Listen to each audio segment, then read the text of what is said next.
Okay, well, welcome to Country 101. We're here today with the man, Col Finley. The very broken man. At this point of the weekend, he is pretty shattered. Yeah. We're at the Caloundra Powerboat Club and we have been here all weekend. Col has done an absolutely fantastic job putting this together, getting the artists to come on board to play, to keep the fans of country music happy. But not just the fans of country music, but people that support rural aid. You know, we need supporters of rural aid in this country. People need our help. And I know what it's like to put on an event. So it's not just these last 2 days. It's been the last probably 3 or 4 months that Col has been at this. So just let us know, like, how did it all come about? How did you get involved? And Well, the club itself, we started the program here doing the Free Country Sunday through my company, Proud and True Group. I actually come down to see Kevin about just getting a gig here myself, and he said, "Oh, we'll come and have a coffee. We'll sit down and talk about it," and it just opened up to being something they needed on a regular basis. Not just about looking after my career; it was about looking after country music and the whole genre as a whole. So I sat down and had a meeting with him and said, well, look, I've got some great mates that I work with in the industry. Let's get them in, you know, let's work a budget out. And it worked out from there. We've done a few shows here. We had Luke O'Shea and Will Day come and done a Sunday, free Sunday. Celine's done one.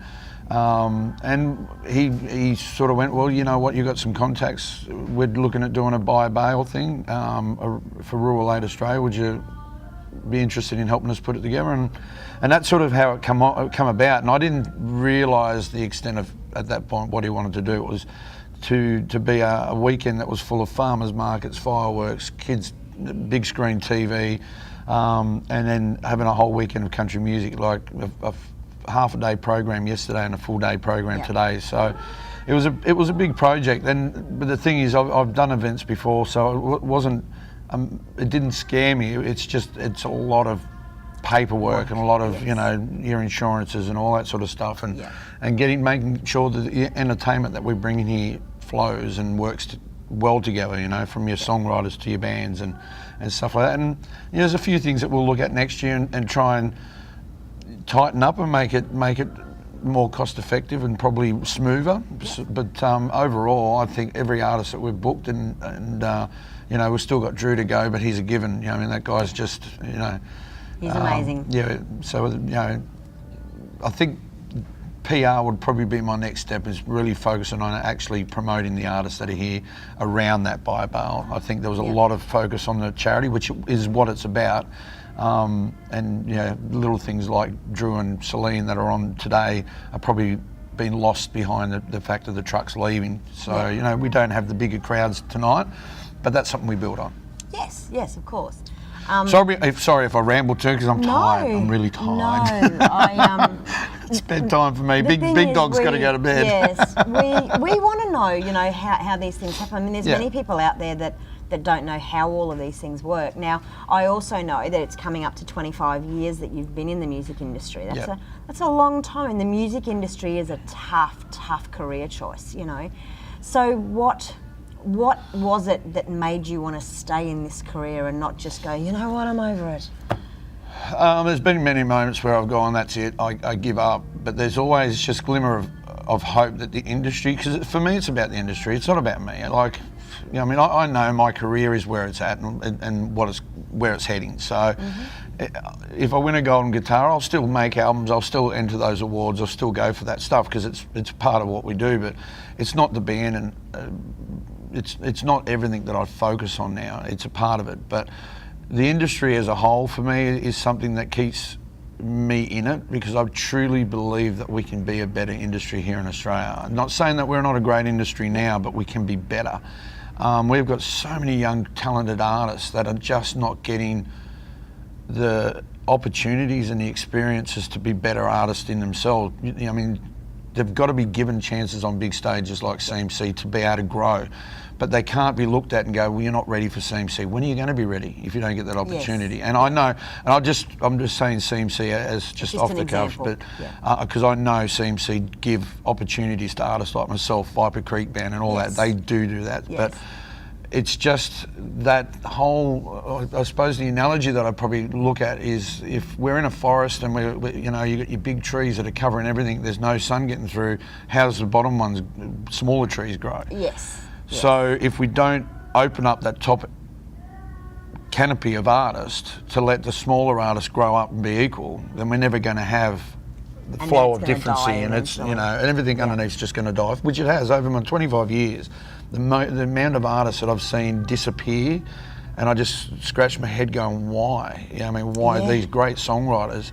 And I'm talking Star Maker winners, Golden Guitar winners, and all these people that have been Marcus Meyer there. comes to mind. He was an amazing artist. Clint Beattie, Cam Fletcher, Josh Arnold. You know, I mean, the list goes on. I've seen so many great acts, and they're all good mates, and just go because they lose faith. And the struggle was too much. Yeah.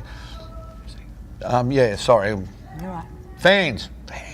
But yeah, so I mean, I think we need to, you know, I love all the artists that are at the top, Troy, and this is not, it's not, I'm not saying that they're not worthy of holding those top ranks. I believe in those artists, but they need to just clip it in a little and let some sunlight And through let- for let smaller them know acts. it. Yeah. And I think, I mean, you know, like we need to have more festivals too. Like it doesn't have to be a 3-weekend or a 2-weekend. It can just be a 1-day festival, but you know, focus on the little up and coming, the homegrown. You know, give them a stage where they can play on, so that more people can hear their stuff. Yeah. Because they just don't get heard. They get drowned out with everything else that's going on within the industry, that these little guys don't get heard. I mean, Will Day is a perfect example. He's an amazing artist, great songwriter, and just, you know, like, he's got dreams, and he wants to see them flourish. And, you know, we as an industry need to help them grow. Yeah, and it's easy for those dreams to be squashed because look, in any genre, your young artists are going to beat their head against the wall. It's going to be a given. So that just builds character. It's teaching these young kids to believe in the fact there is a light at the end of the tunnel. But it's hard when you've got labels and stuff like that that are dominating with artists. Will's not going to ever compete with a label. He's an independent artist who's you know, they've got a child. It's a one-income family. He does 6 shows a week to subsidise that one income. So he's busting his gut. So he's not putting time into his craft as much as he should because he's got to pay that mortgage. Sadly, that will ruin him before it'll make him a star. Yes. You know, where it'd be nice to just give him the opportunity to earn a good, you know, a good gig money or doing a festival or getting the opportunity to be in front of 30,000 people. Yeah. You know, and in my career, I got opportunities to do that. I created opportunities by putting myself into when the Olympic Games torch relay. We toured around with that, so we played to 30, 40,000 people in each town that we played at because everyone was out to see the torch relay. Yes. I think that's what I want to try and give back to the kids is, and I call them kids, they're young men, young women, that you've got to create those opportunities. Get yourself in front of your council members and your local committees and stuff like that. Forget about the music industry. Start looking at creating your own industry. You've got to be known in your own backyard before you can grow from there. Go knock on your local member's door and say, look, I've written a song that might suit your next campaign when they're voting. You never know that the local member might turn around and take your song as a campaign song. That's a step in a direction of becoming your own industry. Yeah. You know, because they'll look for songs. Yes. But if you're a local, you know, I'm a Caloundra boy. I got Andrew. Sorry, I don't remember your last name, but I don't follow politics. But you got your local member that's going for Labor or Liberal and whatever. You go to him and say, "This is a song I've written." He goes, "I love it." He's going to support it. Yeah. Yeah. You're creating that industry for yourself, and that's what the young ones need to do. Is just go, you know what, I'm not going to go searching for the record label. The label will come to you if you're good enough. They'll be there. That's exactly right. So over the course of your career, which has been long, and you've had your ups and downs, and today it seems really long. Oh yes, I'm hearing you. I'm starting to. I mean, I haven't even done all the running around you've done, but I'm just like, I'm getting to the end of the day. Yeah. So who have some of your influences been along the way? Musically, there's so many people that have inspired me to be a better artist. You know, your Garth Brookses and your Keith Urbans and all those guys. But for me, in business and life, in my music, has been people I've met, like the people I write songs about, they're more inspiring to me in getting through the things, their day-to-day lives. Like I've got a great life. You know, I mean, I get to travel around and see the countryside, and you know, we drive past your bricklayers and your lollipop men and your guys that are making roads, your truck drivers and all that stuff. They're doing it tough. They're the guys that inspire me to be who I am, because my job, yeah, okay, we drive 8 hours, we set up for an hour, and then we do a 3-hour gig, and I get to sing. I get to have a beer on stage, I get to tell yarns and tell my story and share my life about these people that inspire me. Yes. You know, but musically, there's so many people out there that musically, I just look at Garth Brooks and go, that guy is, even when he'd done the Chris Gaines thing, I wasn't disappointed with him, because he believes in himself. Yes. You know, and that's what we need. We need belief. Yeah, That's right. okay, People he have made to the wrong believe in choice. himself. People didn't like it. Who cares? He believed enough in that project to spend millions, and he did it. Okay, then he disappeared for a bit, and he's come back with a vengeance. Yeah. You know, that inspires me. I think that's a key thing too. You know, you have to believe in yourself. It doesn't matter what other people think. If you have that belief and if you have that dream, you will always move forward. Be it you may take 2 steps forward and 1 step back, but you'll always move in that forward direction. If you're not taking any steps back in this industry, you're not moving forward. Yes. This industry is a lot of knockbacks before you get any movement forward. It's just the way it is. Yes. You know, and those knockbacks teach you to do it better, to take 2 more steps forward. Yeah. Always look at those things as, oh, you know, that's it, I'm giving up, no one likes me. Bull. Yes. There is someone that always likes you, and if it's just your mum at the start, then it's just your mum. You know what I mean? It's right, my mum and dad still following me around, you know, and they're in their, you know, they're going into their 70s now, and they've bought a caravan, which worries me, because now they're going to follow me everywhere. But it is what it is. So you've got to take the criticism, be good or bad, and just grow from it. Just feel that burn in the heart and just go with it. Yeah. Okay, so we're going to tie this up, but I do have one. It's a really extremely important question, and that is, you're having a dinner party and you can't have Nelly there, but you can have 3 artists. Who are they? Oh, living or dead? Either. Okay. Well, I definitely got to. I would love to have Chris Stapleton. I think he's just. Yeah, I would love to just find out who he is more than the music that I've heard. Yep. Definitely Elvis. Elvis would have to be someone that I'd have to, you know, sit down and because with dinner for me, it's all about talking. So it'd be definitely people I would want to pick their brains, and Garth Brooks would have to be, because he's probably the biggest.